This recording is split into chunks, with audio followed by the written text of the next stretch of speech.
And now it's that wily old fox of Fleet Street, Martin R.J., who is continuing to tell his truths on Patreon these days. I'm a follower of his. So should you be. Martin, thanks for joining us. You've been around, like me, around the block for a long time. And you know when things are vogue in the media and when they're not and why they're not. So why is the first anniversary of the humiliating retreat from Kabul and the return to power of the Taliban so roundly ignored in the mainstream media today? Well, Afghanistan is one of those rather ugly blots on the landscape of the West's history in intervention in that particular part of Asia. I've always said that Afghanistan was a failed project from the beginning, but I've worked there, I've been there, I've spent time there with American soldiers, Germans, Italians, and my feelings more recently, since we pulled out of Afghanistan, is that I think there was a different agenda completely in Afghanistan for a very long time, one of international corruption involving money. I think Afghanistan was a location for dirty money. It's very, very difficult to, these days, a journalist of my age, to talk to younger editors in the newsroom of British newspapers and tell them that the British intelligence services actually pays terrorists around the world to do its dirty work. No one believes you when you say that, even though we know that's a fact.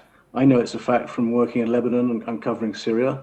And also that governments like Britain and America have locations around the world where they need to keep dirty money.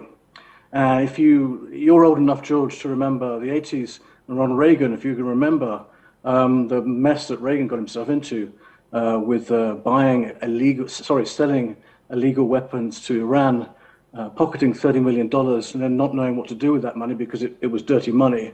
He diverted it to the Contras in Nicaragua, who were on a blacklist for financing by Congress, and he used that pretext, that entire area of American hostages in Beirut, which was part of the whole Iran deal, and tried to really use the sensitivity and the security and how dangerous the whole situation was to justify a shroud of secrecy over this money.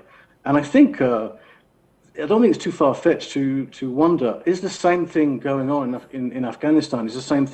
Was it going on in Afghanistan? Is the same thing going on today in Ukraine? I wonder whether in Ukraine in particular, this is the new location for dirty money, for money laundering, for dispatching on from Ukraine arms to other groups around the world, which the Americans are sympathetic to. So for me, Afghanistan was a real disgrace and a real blot on the landscape, I think, for the geopolitics, for the Western hegemony in general. But I think it's only coming through now, the truth that what really happened there wasn't really a war which was supposed to be won.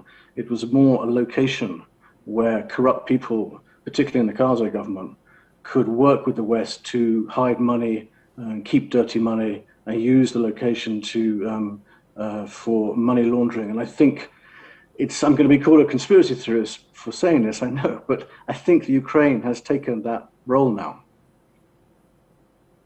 Very dark indeed, Martin, but with, as Richard Ingrams used to say, the ring of truth. The recent revelation that 1/3 of the military expenditure of the US in Afghanistan went to companies that can no longer be found on the internet bolsters the essential point that you were making. It's almost impossible to go on. No, it was an article that I penned myself about 4 weeks ago for the Daily Mail. I did a somewhat minor investigation into where these arms were going, and more importantly, could the Western governments, could Britain and America have any way of tracking them whatsoever? And it wasn't, I can hardly call the article a great feat of journalism. It wasn't really that difficult to discover that there was no tracking whatsoever in place for these weapons, and there isn't. But there is a link between Syria and Ukraine. It's not that difficult to find certain extremist groups in Idlib, which are pro-Western, who are fighting Assad and Russian troops who are actually buying these weapons from the Ukrainian military at knockdown prices. And some of these individuals are actually working in Ukraine as well for weeks and months at a time. So that was something I unveiled a few weeks ago. I noticed that CBS just a couple of weeks ago followed up with a similar type article and revealed that only 30% were actually reaching the target. That might be exaggerated a bit. I've noticed that they retracted it, but I would say that if you had to take a guess, I would say certainly something like about half of these arms aren't getting to where they're getting. And, you know, we're witnessing the West is very slowly but significantly turning on Zelensky. It's not a very quick thing. It's not a huge tipping moment, but it is a gradual turn.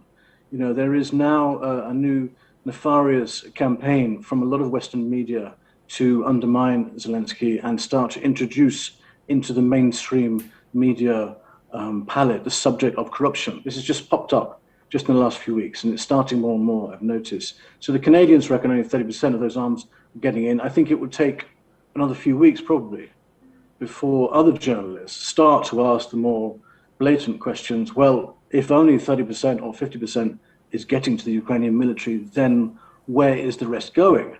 And I've speculated in my recent opinion pieces, which you can read on Patreon. You know, I've laid out 5 scenarios of where these arms could be going and who's actually managing that trafficking. And none of those scenarios look very good.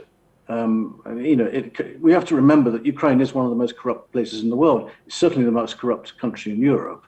And in my experience of working in war zones, corruption doesn't go away when wars start. Quite the opposite. It actually intensifies tenfold because all the militias and all the politicians need more money to pay off their people, where wages in the past, you know, made up a great deal of those payments. So, you know, we need a new question, a new debate now with media. If they are going to turn their back on Zelensky, and there are a number of reasons why they will probably want to do that in the coming months, you know, we need to now find out, well, where are these arms going? Isn't it funny that I can order a $5 phone cover for the back of my mobile phone from China, and, you know, the Chinese post office can more or less track it right to my front door, but we can't track in Britain Starstreak missiles, which we're sending to Ukraine, or armored personnel vehicles. 120 went there a couple of months ago. No British journalist I know or editor I've talked to can tell me whether they're there, where they are, did they arrive, you know. So there's a lot of questions now, really, about whether these weapons are, where are they going? You know, that's what we really need to know. Well, you haven't lost the art of the zinger, Martin. That phone cover analogy will travel far, I can assure you. You'd mentioned Ronald Reagan earlier. The aircraft carrier bearing his name will not now be sailing through the Straits of Taiwan, presumably for fear that it would go the way of the Amethyst in 1949. But the rest of the battle group appears intent on doing so. And another group of American congressmen and women has just arrived this day in Taiwan, hot on the kitten heels of Nancy Pelosi. Have they begun to lose interest in the confrontation with Russia and pivot now towards a confrontation with China? It's difficult to say in a nutshell. What I think we can certainly say is that the West is definitely losing in Ukraine. You can track it, you can spot it, no matter how much you might not like to accept it, you know, no matter how much you might support Zelensky and everything that he says. You know, you can actually look every day on the internet, you can actually see the line moving. So the Russians are advancing, there's no question of that. It's really the big question now is, how does it end? And I think the Biden administration is really getting tired of it. I mean, you know, we talked about articles before. Just a couple of weeks ago, Thomas Friedman, the award-winning journalist, who's a bit of a legend in the Middle East, wrote a piece for the Washington Post, and he talked about corruption for the first time in the Zelensky administration. I think this was a signal. I think this was a way of signaling to other journalists that this is the new subject now, because Biden is basically getting tired of working with Zelensky. I think the relationship has has reached a point where it's fraying, and the Americans and the British need a way out. And I'm wondering whether creating a new crisis on the other side of the world with another superpower may be a brilliant way of diverting all that media attention and avoiding all those difficult questions and quickly engaging mainstream media in a new crisis. I don't think we're going to war with China. I think people who say that are really talking out their asses. I think that's exaggerating it. What they want, though, what I think the Biden administration would like is a certain tension, a certain crisis. You know, it's only going to be a question of time before those old cliches, those old journalistic cliches of China crisis, you're going to see those in the headlines in the next couple of weeks.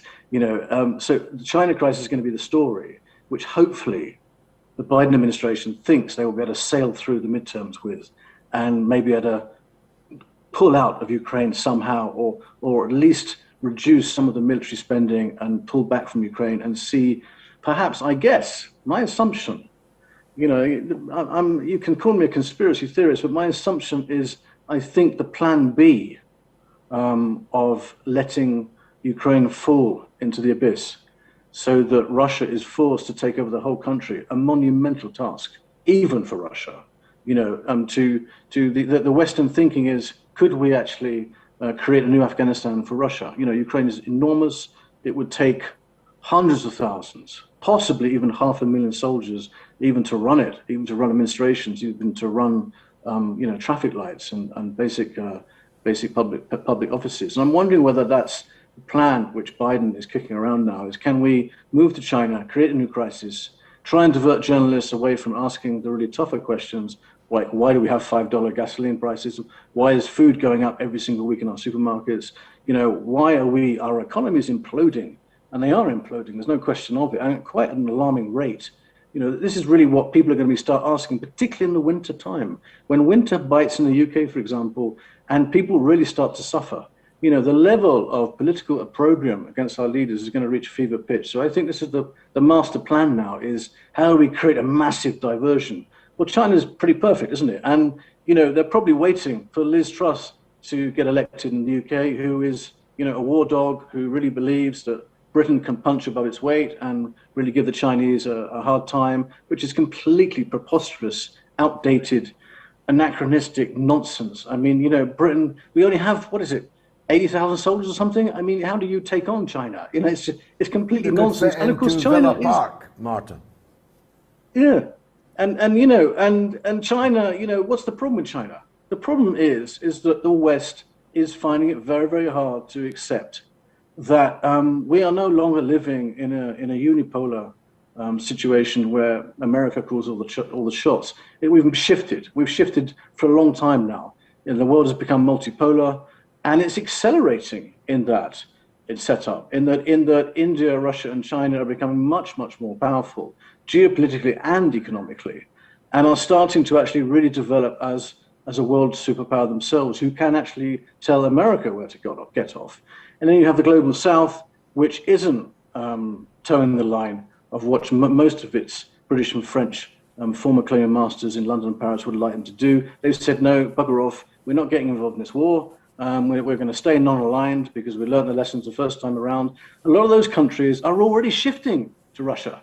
You know, look what happened in Mali last week. You know, the French troops pulled out. Russian troops flew in with new aircraft, which Putin gave the new government. You know, Burkina Faso is looking very, very closely every day at the events in Mali. And more countries in Africa are looking to Russia, and in particular China, as the new superpowers, the new big brothers that they want to work with. Because only Russia and China, and in particular Russia, when we talk about geomilitary power, you know, only Russia offers that second layer of security, which we used to offer our former colonies in Africa a long time ago, which we've long since stopped doing. You know, so the world is changing, and we're not really coping with it at all. And I think the answer is delusional, Not at all. Well, stunt like China. Now, right next door to you, you're in Morocco, in Algeria this week. Who was putting out the fires, the wildfires? It was Russian aircraft that was dousing the flames. Martin, I can't thank you enough for that brilliant tour of the horizon. How do people get that kind of wisdom from you on Patreon? They can just Google my name and Patreon. They'll come to me straight away, or they can check out my Twitter, which is Martin RJay. You're a star. Thank you very much indeed, Martin R.J.